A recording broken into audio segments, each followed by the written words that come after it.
the Chairman of HunterNet Cooperative, to make his address and to present the 2013 awards. John Gamble.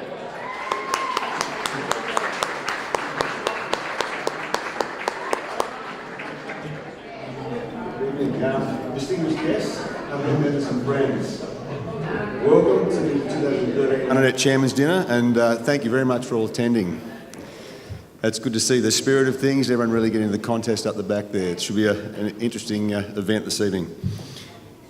This evening is the occasion where we get together to acknowledge the ongoing efforts and relevance of HunterNet, and more importantly, to celebrate the achievements of our members over the past 12 months. The fact that this evening has attracted such a relatively large crowd in the midst of such difficult times is indeed a tribute to the tenacity and optimism of our membership and supporters. It's a convincing demonstration of the spirit that sees HunterNet move into its 21st year.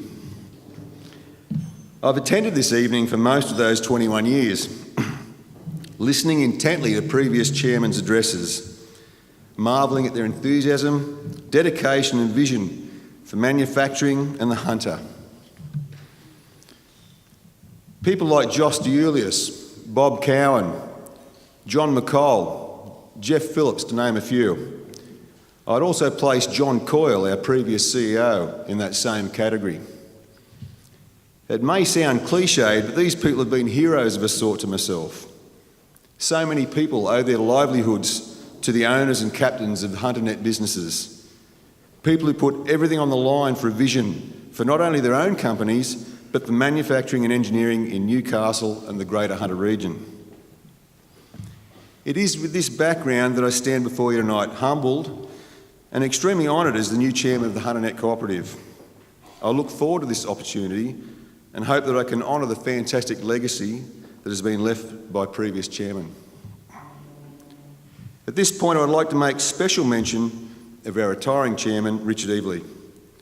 Richard, who falls squarely into the category of the leaders that I've just spoken about, has given great service to HunterNet over the years, and I'm pleased to say he's staying on the board where his ongoing contribution will be much appreciated. On behalf of everybody tonight, I would like to thank our guest speaker combination of Microbit and Danny Badiris for their entertaining and inspirational presentation.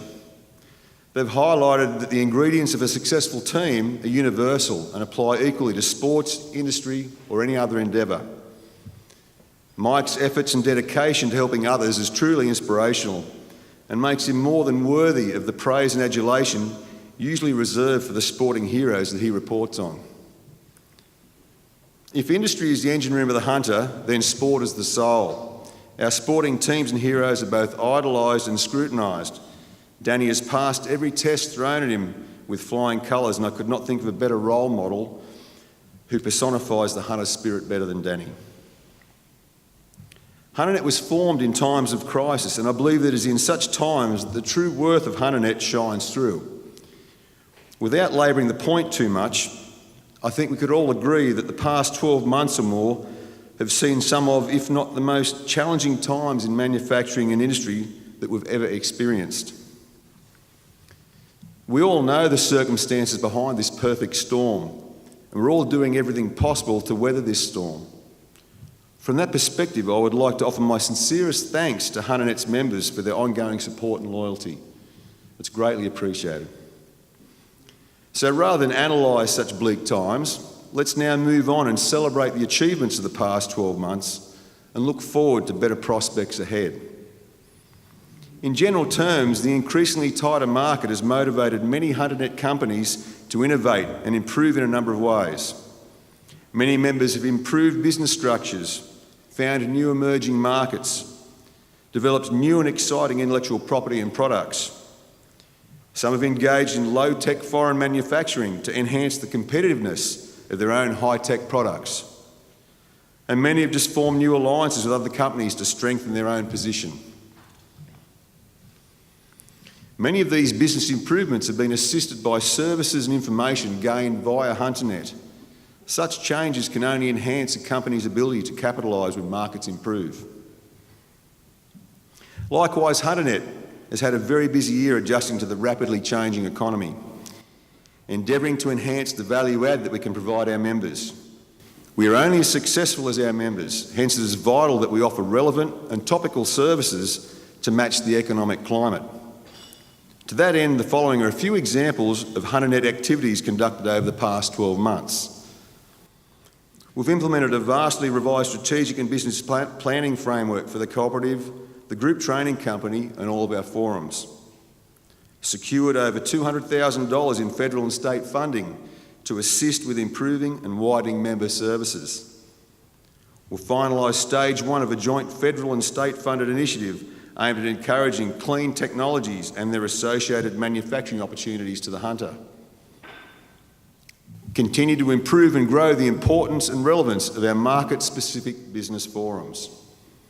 I'd like to thank all the members who attend these forums, and especially the various chairs and vice chairs of these forums for their time, effort and commitment.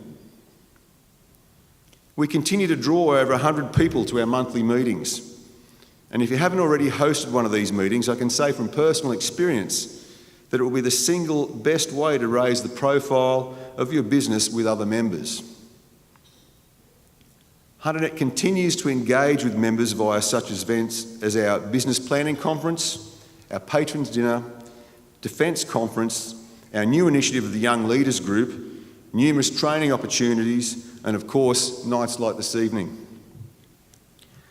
We've focused on new large members who are able to provide more opportunities for our smaller enterprises.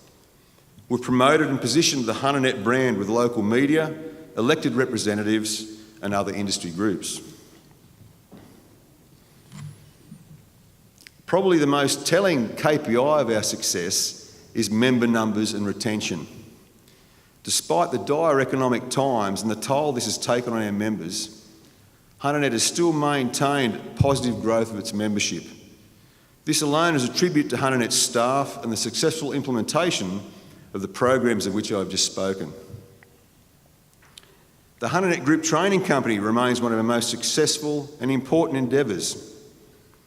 When business activity increases in the not too distant future, and I'm sure it will happen and I'm confident of that happening, the skills shortage will once again rear its ugly head. We must continue to invest in the future of our skilled workforce through nurturing young talent.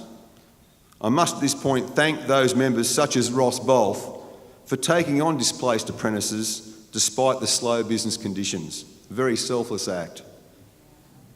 Finally, some recognition for those who make it all possible. Firstly, I'd like to thank and acknowledge the continued support of the New South Wales Department of Trade and Investment and Enterprise Connect. On behalf of the board, and I'm sure the members, I would like to extend my congratulations and sincere thanks to our new CEO, Tony Cade. Only our third CEO in 20 years, Tony has had the unenviable task of not only filling very big shoes from John Coyle, but having to do so in a rapidly deteriorating market, posing new challenges to HunterNet and its members. He's done so in a seamless manner while still putting his own personal touch on the business where required. He's exceeded our expectations and is to be commended for his efforts. I look forward immensely to working with Tony in the future. I would also like to sincerely thank Tony's team at HunterNet for their tireless efforts, and more so how the whole team has responded to the challenges thrown at them over the past 12 months. I never cease to be impressed by their hard work and commitment, especially towards the welfare of the members. I would also like to recognise the significant contribution and commitment made by our current board. The board's complementary set of skills and backgrounds has assisted us greatly in our deliberations. I thank them all for their support and input. On behalf of the board, I'd like to thank our recently retired previous chairman, Nick Killen. Nick has been an integral part of the board with his experience and guidance. I count him as a mentor of sorts. I would like to wish Nick all the best with his future endeavours. Also, welcome to our two newly elected board members, Lee Bryant and Lyndall Fogarty. We look forward, no doubt, to the new energy and ideas that you'll bring to the table. Finally, and most importantly, thanks again to all our members and supporters for your contributions and loyalty towards HunterNet and your support of each other throughout the year. With such ongoing collaboration, I'm confident that we can all look forward to celebrating better times together in the not too distant future. Now it is my great pleasure to present the winners of the 2013 Chairman's Awards. Thank you.